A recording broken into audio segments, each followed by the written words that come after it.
So what we'll get into now, guys, is the real hard-hitting stuff that I think people really want to know about is the physical feat that you guys actually conquered. And I want to put this in perspective for our listeners. So with Ben Woods in episode 10, he completed a 20,000 kilometer cycle around Australia in 193 days. Okay. And he broke the Guinness World Record for the furthest distance traveled on a bicycle in one country. And he also set out to raise funds for his brother Jace for the Black Dog Institute. Now, with Ben, he did 20,000 kilometers, and that took him 193 days. You were looking to get almost 15,000 kilometers done in the space of 50 days. So the amount of time you guys were spending on the bike was quite massive. And in that time leading up to actually embarking on your journey, what was the training like? And then what was your nutrition strategies like? Yeah, so we when we first sort of took this on, as I said earlier, we didn't actually own bikes. So the first sort of test that we gave ourselves, bear in mind, we looked at it all. We set out the logistics of roughly what we were going to do in terms of, okay, we're roughly going to set off around the August, September time. So that gave us 16 months from the day or the rough start of when we were going to begin our training to the day we actually set off. Now, we, again, as a high level sort of thing, we looked at taking on a different challenge once a month. Now, that challenge didn't necessarily have to be anything of, it wasn't set in stone from the off, but we looked at doing something a little bit bigger than the last month. So, for example, when we didn't have bikes the first month, and our first sort of training session was sitting on an assault bike for 8 hours and seeing sort of how far we could get and seeing what we'd sort of track up. Now, that first session, I think we covered about 250 kilometers on an assault bike in 8 hours, which is a different way of training, and it wasn't pleasant, so I wouldn't advise anyone doing it. But yeah, it was a welcomer to the cycling world in a sort of very distant manner. So the first month we spent, all of our training was on the assault bike until we actually managed to get physical bikes. I think the second month, we actually set off on our first bike ride to do 140 kilometers. I think that was our first bike ride together, or just first bike ride full stop. And I think we left with one gel pack and one banana, and quickly realized that was very unsubstantial and was not going to get us anywhere close. Now, we did finish that ride, but in very, very bad ways, and we were struggling, to say the least. There's quite a funny story you guys have with that, isn't there? Where you was that when you stumbled home, and I think it was your sister came out and. Yeah, my missus came out actually, and yeah, we were coming across Anzac Bridge, and Jay was a little bit further behind, but we were both on the edge. Yeah, I dragged myself across the bridge, and then Ben's girlfriend came down with the tiniest chocolate bar to it did actually save me. I remember pretty much collapsing outside of Ben's house. Were you just having like low blood sugar levels? Or? Yeah, low blood sugar, because I just hadn't had enough. I mean, look, further down the line, once we sort of got into training, I realized that my body burns fuel at a crazy rate. So I just was underfueled, and I got to the house, and I was about to pass out, lightheaded, everything. Just remember lying there, and Ben's girlfriend pretty much feeding me this chocolate to get me home. So. It was a learning curve. Every month and every training session was a learning curve. As I say, we were brand new to the cycling world, and we didn't have a clue. And that really, as I say, looking back, that was obviously crazy to go and do 140 kilometers with just a banana and a gel pack. But as I say, it was something that we had to put ourselves through, and something that we did put ourselves through, and got to the other end. I think the following month we did.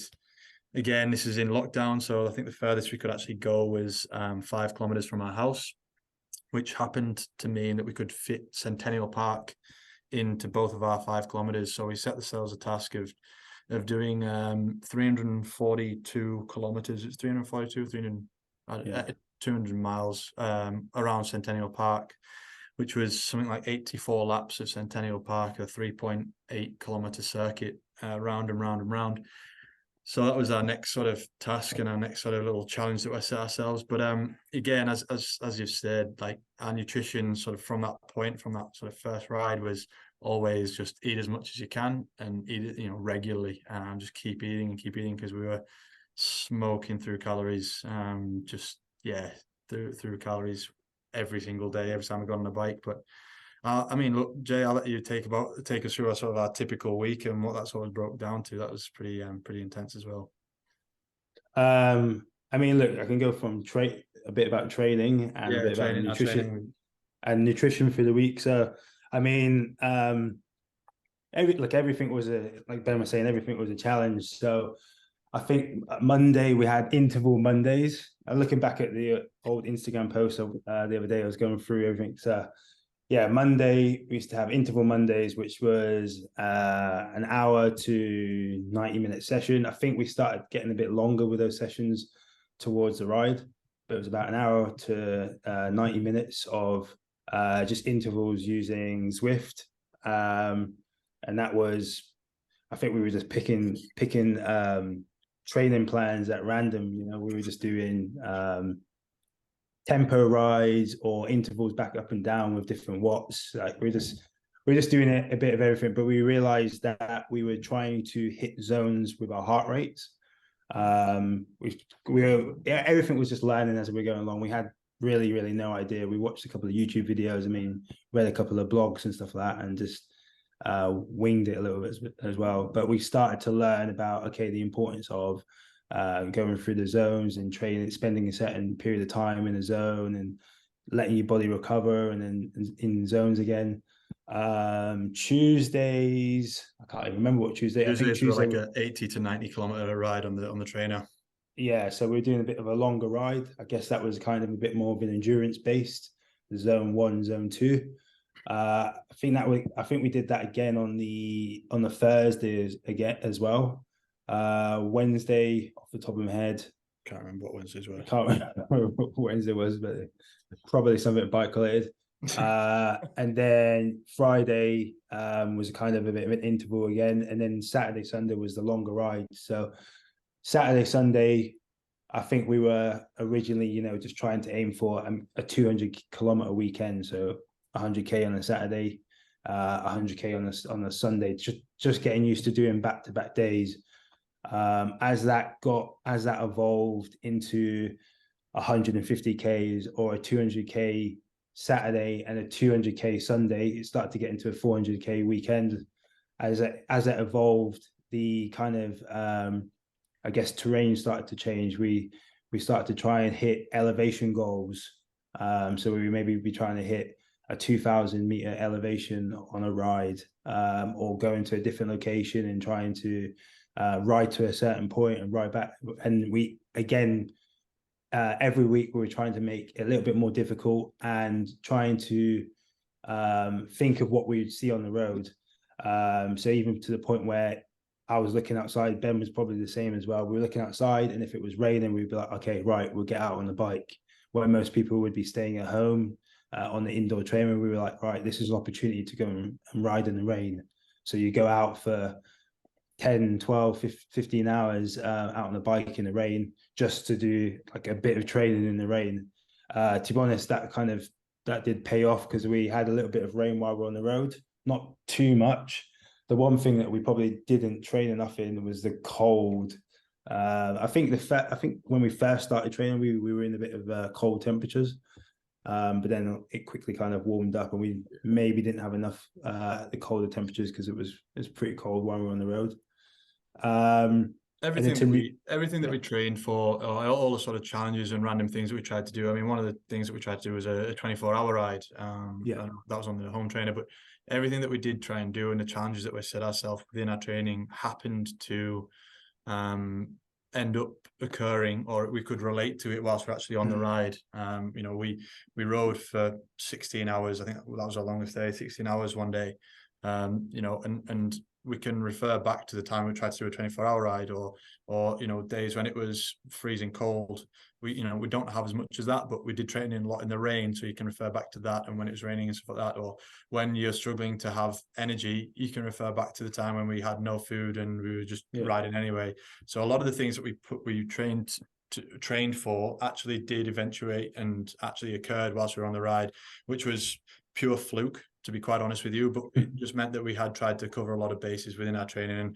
And at the very offset from this, we said that we wanted to make sure that our training was harder than the actual ride itself. And I mean, speaking for myself here, I'm sure Jay's maybe got different opinions, but I think we definitely did that. And I think we definitely ticked that box.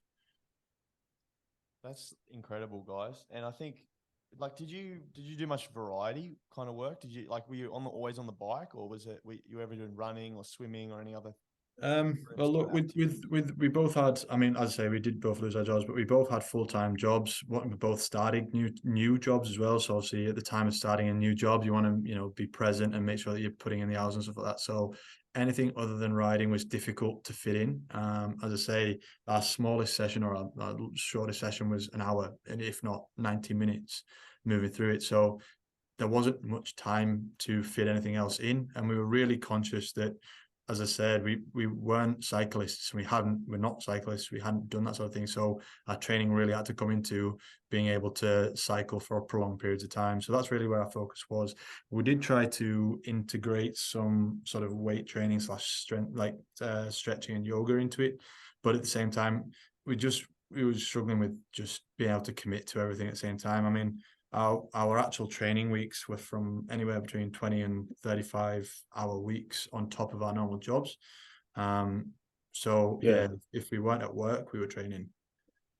Yeah, because our normal, probably what a lot of people wouldn't know, like our normal jobs were not very normal. It was probably 60-hour week. You know, I was working every Saturday, so still trying to fit in that Saturday Sunday ride around an 8-hour shift at work on a Saturday, and Ben was doing, you know, long hours during the week. We're trying to fit in training at night, but we had no excuses. We were both accountable. We were both like, right, yeah, we have to train on this day, and no matter what time it was, if it was 8 p.m. or 11 p.m. at night or 3 a.m. in the morning, we would make sure that we were training, even to the point, I think I think we did it twice or once, a hell week. And this hell week was basically, we were trying to hit what was it, 1,000 kilometers? I think my biggest one was about 900 kilometers in a week, which is, to try and just fit that in, as well as working, as well as everything else that you've got to, you know, normal life, you've got to actually live. Trying to fit in that it's tough, and it just takes, as I say, you have to be really, well, you've got to be really disciplined, but also you just got to keep going. Yeah.